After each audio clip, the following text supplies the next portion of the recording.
to wake up, if you will.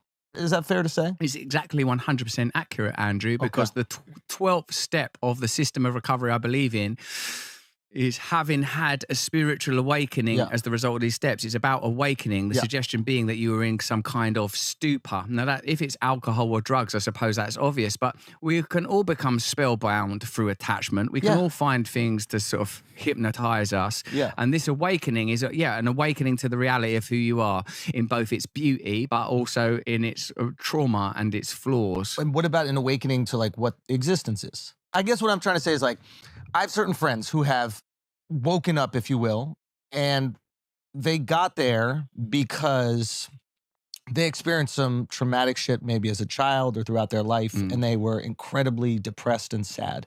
And then they distracted themselves with drugs or addiction, and then realized that drugs and addiction just continued to make them incredibly sad. And they were forced, because it was either killing themselves or finding a way to live within this structure that we call life. And they were forced to like analyze life in a different way and forced to like figure out what their maybe purpose is, or if there is even a purpose, but they were really forced into being awakened. Yes. And sometimes those friends have tons of empathy for people who aren't awoken yet, and sometimes they don't.